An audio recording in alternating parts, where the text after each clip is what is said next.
Hello दोस्तों, क्या हाल है आप लोगों के। तो आज की वीडियो में एक एक्सपीरियंस शेयर करूंगा मैं अपना। होपफुली आपको मजा आएगा इस वीडियो के अंदर, जिसके अंदर मैं शेयर करूंगा एक फ्रॉड वाला इंसिडेंट। देखो यार, ये जो रिक्वेस्ट करी थी पहली बात तो प्रेम ने करी थी। प्रेम का मैं थैंक यू बोलना चाहूँगा। उन्होंने बोला था कि एक फ्रॉड के ऊपर जो भी आपका एक्सपीरियंस है उसको शेयर करिए। तो मैं आप लोगों को बताता हूँ फ्रॉड। यार देखो, काफ़ी सारे, मतलब आप फ्रॉड बोलो या कुछ भी बोलो, इसके अंदर काफ़ी सारे फ्रॉड मिलते हैं, नेग्लिजेंस मिलती है, जो कि अगर मैं बात करूँ एक एम्प्लॉय लेवल पे जो होती है तो वो ढूंढना एक ऑडिटर के लिए फिर भी ईजी है। लेकिन जो मैनेजमेंट अगर फ्रॉड करता है कुछ, या टीसीडब्ल्यूजी लेवल पे अगर फ्रॉड होता है तो वो आइडेंटिफाई करना बड़ा मुश्किल है। क्योंकि जब मैनेजमेंट भी इन्वॉल्व हो जाता है ना किसी फ्रॉड के अंदर, तब बड़ा मुश्किल कर देता है एक ऑडिटर के लिए प्रूफ, मतलब एक फ्रॉड को पकड़ना वहां पे बड़ा चैलेंजिंग हो जाता है। जैसे एम्प्लॉय का जैसे फ्रॉड, जैसे हम लोगों ने जो काफ़ी जो आप मतलब काफ़ी जो फ्रॉड्स जो मिले हैं जनरली, वो मिलते हैं परचेज डिपार्टमेंट के अंदर। परचेज डिपार्टमेंट में किस तरीके के होते हैं, जैसे परचेज डिपार्टमेंट के अंदर जैसे मान लो कि कोटेशंस मंगवाते हैं, 3 कोटेशंस मंगवाई, लेकिन उन 3 कोटेशंस के अंदर क्या होता है कि अपने ही बंदों से मंगवा ली, ठीक है, तीनों कोटेशंस, तीनों कोटेशन अपने बंदों से मंगवा ली और हायर रेट पे परचेज कर लिया। जो जो मार्केट में सेम जो चीज़ है वो 10 रुपये की है, वो 20 रुपये में परचेज कर ली, 10 रुपये ज़्यादा पे परचेज कर ली। तो ये क्या होता है, इस तरीके के फ्रॉड जो होता है जनरली आप तभी पकड़ पाते हो जब आप चीज़ों को, इंडस्ट्री को थोड़ा सा इवेल्युएट करते हो। और यहाँ पर भी चैलेंज हो जाता है क्योंकि वो जस्टिफाई करने की कोशिश करता है कि ये हुआ था वो हुआ था। बट अगर आप एक चीज़ पर अड़ जाओ और आप एनालाइज करके ढंग से आप चीज़ करोगे तो यहाँ पे आप इस तरीके से फ्रॉड पकड़ सकते हो। लेकिन आप आज मैं आप लोगों के साथ एक फ्रॉड डिस्कस करूंगा जो मैनेजमेंट का फ्रॉड था, ठीक है। वो बेसिकली जो मैनेजमेंट फ्रॉड कर रहा था वो कोई मेरे क्लाइंट के ऊपर नहीं था, एक मेरे दोस्त ने मेरे साथ ये इंसिडेंट शेयर कर रहा था। वो मैं आप लोगों को इंसिडेंट बताना चाहता हूँ, ठीक है, क्योंकि काफी अच्छा फ्रॉड था तो मेरे को लगा कि आप लोगों को इससे काफी नॉलेज ही मिलेगी, ठीक है। तो वो इंसिडेंट मैं आप लोगों को बताना चाह रहा हूँ।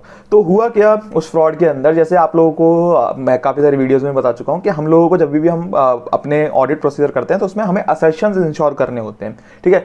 तो जब भी हम कोई भी ऑडिट प्रोसीजर परफॉर्म करते हैं तो हम ये देखते हैं इसका क्या असर्शन इंश्योर हो रहा है। तो जैसे इसी तरीके से अगर मैं बात करूं, जब हम इसी तरीके से बैलेंस शीट के अंदर एक आइटम होता है कैश एंड बैंक का, ठीक है। कैश एंड बैंक के अंदर जो बैलेंस शीट के आइटम्स होते हैं उसके अंदर 5 असर्शंस होते हैं। उसमें से एक असर्शन होता है एग्जिस्टेंस। आप एग्जिस्टेंस इंश्योर करते हो कि बैंक का जो बैलेंस है वो एक्चुअल में एग्जिस्ट करता है या नहीं करता। तो आप क्या करते हो, उसके लिए आप बैंक कंफर्मेशन को सेंड करते हो बैंक को, और जो बैंक कंफर्मेशन जाती है वो डायरेक्ट, जो ऑडिटर होता है वो खुद डायरेक्टली सेंड करता है अपनी मेल आईडी से हो गई या फिर बाय पोस्ट हो गया, जैसे मर्जी चाहे, या फिर कुछ का खुद का बंदा जाता है ऑडिटर का, जो भी आर्टिकल्स होते हैं या जो भी एसोसिएट्स होते हैं, ठीक है, जूनियर लेवल पे जो बंदे होते हैं वो जाते हैं बैंक की कंफर्मेशन लेने के लिए।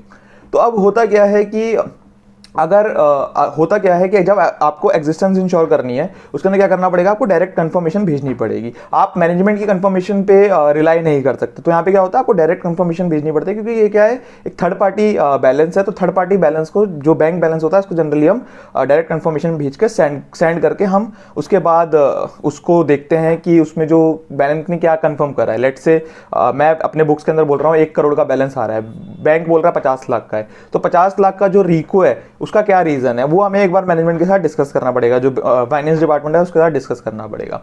तो हुआ क्या इसी तरीके से कि एक क्लाइंट था, मेरे दोस्त का क्लाइंट था, उसने क्या करा कि अब उनको क्या करना था, कंफर्मेशन भेजनी थी। तो क्या करते थे, हर क्वार्टर में कंफर्मेशन भेजते थे ओवर द मेल, ठीक है, ओवर द मेल भेजते थे।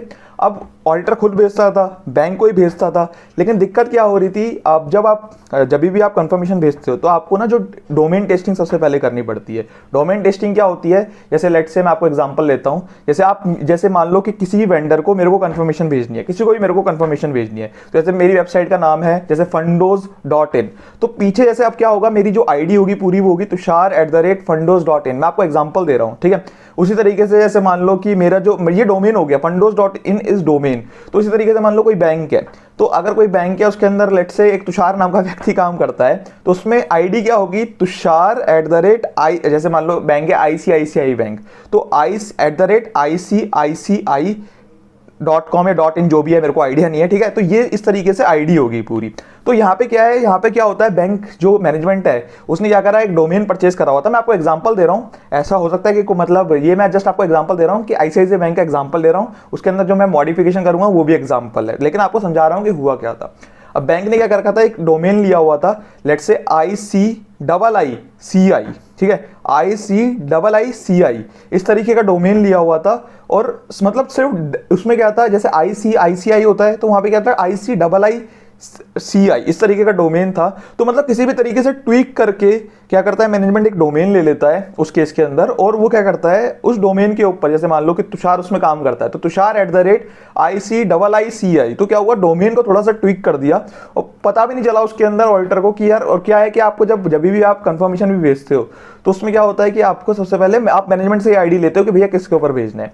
अब वो टीम थी, अब उस टीम ने डोमेन टेस्टिंग करी नहीं, ठीक है, डोमेन टेस्टिंग बहुत ज़्यादा इंपॉर्टेंट है, तो डोमेन टेस्टिंग उस टीम ने करी नहीं। जब डोमेन टेस्टिंग करी नहीं, बिना डोमेन टेस्टिंग के भेज दिया, हुआ क्या, बेसिकली जा रहा था उसी पार्ट, मतलब जो बंदा था, जो मैनेजमेंट का जो बंदा था, उसके पास जाती थी कंफर्मेशन, वो क्या करता था कंफर्म कर देता था बैलेंस को, हाँ जी सर आप बोल रहे 1 करोड़ है तो 1 करोड़ ही बैलेंस है, सही बोल रहे हो बिल्कुल, तो इस तरीके से कंफर्म कर देता था। तो अब हो क्या रहा था कि जब भी भेजते थे कंफर्मेशन तो आ जा रही थी, लेकिन एक था उसमें से काफ़ी इंटेलिजेंट बंदा, उसने क्या करा, एक बार उसने चेक कर लिया डोमेन को, ठीक है, डोमेन को टेस्ट करा, उसने देखा यार ये डोमेन तो कुछ अलग सा लग रहा है, ठीक है। तो मैं आपको बैंक का भी एग्जांपल ले रहा हूँ भाई, ICICI बैंक नहीं था, कोई दूसरा बैंक था, ठीक है, तो वो उसके बारे में मतलब कोई दूसरा बैंक था, वो कौन सा बैंक था उसको छोड़ो। तो यहाँ पर क्या हुआ, इस तरीके से किसी दूसरे बैंक को मतलब वो क्या कर रहे थे, उसने जब डोमेन टेस्टिंग करी तो पता चला यार ये डोमेन तो एग्जिस्ट ही नहीं करता, यार डोमेन बैंक का तो है ही नहीं वाला। तो जब डोमेन बैंक का नहीं था तो उसने क्या करा, उसने ये चीज़ बताई अपने सीनियर को, तो सीनियर ने क्या करा, सीनियर ने क्या करा, जो बैंक एक्चुअल जो बैंक है, बिना मैनेजमेंट को बताए जो एक्चुअल बैंक है उसको क्या करा, कांटेक्ट कर लिया और पूछा कि ये अकाउंट नंबर है, ये डिटेल है कंपनी की, क्या ये आपके पास एग्जिस्ट करता है, ये है आपके पास ये बैलेंस। तो बैंक तो मना कर देता, कहता कि नहीं। तो जो भी सीनियर होता है वहाँ पे, जो भी मैनेजर होता है, वो बताता है कि सर आपकी तरफ से हमारे पास इस तरीके की कंफर्मेशन आ रही थी, क्या ये आप भेज रहे थे। वो कहता है कि नहीं हम तो कभी नहीं भेजी वाली कंफर्मेशन। तो उन लोगों को पता चलता है, तो वो मैनेजमेंट के साथ डिस्कस करते हैं, बोलते हैं कि इस तरीके की चीज़ है। मैनेजमेंट डर के अलग, मतलब उनको पता चल जाता है यार ये डर, मतलब ऑडिटर को पता चल गया ये, तो डर जाते हैं वो लोग, तो डर जाते हैं। तो उसके अंदर क्या होता है कि जो बेसिकली जो अमाउंट होता है वो इन्वॉल्व होता है मोर देन 1 करोड़ का, मतलब जब भी अमाउंट मोर देन 1 करोड़ का होता है तो आपको गवर्नमेंट को फ्रॉड की रिपोर्टिंग करनी होती है, ठीक है, फ्रॉड की रिपोर्टिंग करनी होती है जब भी 1 करोड़ से ऊपर का अमाउंट होता है। तो उसमें क्या हुआ, सबसे पहले आपको मैनेजमेंट को बताना पड़ेगा, सबसे पहले आपको मैनेजमेंट को भेजना पड़ता है कि भैया मैनेजमेंट ये फ्रॉड हमने आइडेंटिफाई करा, तू अपना रिप्लाई दे दे, तेरी इसके अंदर क्या कहना है। तो चाहे कोई भी फ्रॉड हो, चाहे वो कस्टमर फ्रॉड हो, एम्प्लॉय फ्रॉड हो, मैनेजमेंट का फ्रॉड हो, जो भी फ्रॉड हो, तो वो आगे गवर्नमेंट को रिपोर्ट करना होता है। तो आगे उसने क्या करा, मैनेजमेंट से रिप्लाई भेजा, और मैनेजमेंट को रिप्लाई देना होता है आई थिंक विदिन 3 डेज है, एग्जैक्टली मेरे को विदिन 15 डेज या विदिन 3 डेज है, मतलब ऐसा कुछ है यार, वो छोड़ो, उसमें नहीं जाएंगे, अभी एग्जैक्टली डेज याद नहीं है, बट पॉइंट कॉन्सेप्ट समझो आप हुआ क्या। तो मैनेजमेंट को बोला, मैनेजमेंट ने दिया नहीं रिप्लाई कुछ भी, तो उन्होंने क्या करा, फिर अपना जो भी बन रहा था जिस हिसाब से बन बनाकर गवर्नमेंट को रिपोर्ट कर दिया, और बाकी उसके बाद जो मतलब काफ़ी उसके बाद काफ़ी चीज़ें हुई हैं। तो उसके बाद मतलब काफ़ी बहसबाजी हुई, काफ़ी बहुत सारी चीज़ें हुई आगे, ठीक है। उसके बाद अभी भी वो चीज़ चल रही है, प्रोसीजर चल रहा है, तो अभी उसके ऊपर कंक्लूजन नहीं हो पाया है, तो मैं आप लोगों को कंक्लूजन बता नहीं सकता हूँ, तो उसके ऊपर कंक्लूड कुछ नहीं हो पाया अभी तक। तो ये सारी चीज़ें हैं यार जो काफ़ी अच्छी है और सीखने वाली होती है, ठीक है। तो इस तरीके का फ्रॉड था, आई थिंक काफ़ी इंटरेस्टिंग फ्रॉड था, तो सोचा आप लोगों के साथ भी शेयर करा जाए, अपने तक नॉलेज ना रखी जाए। और ये एक वीडियो में मैंने ऑलरेडी एक शॉर्ट्स के थ्रू शेयर करा था, छोटी सी क्लिप के अंदर, तो उसके अंदर इतनी ज़्यादा बेटर अंडरस्टैंडिंग नहीं हो पाई होगी, तो हो सकता है इसके अंदर आपको अच्छी अंडरस्टैंडिंग हो गई हो।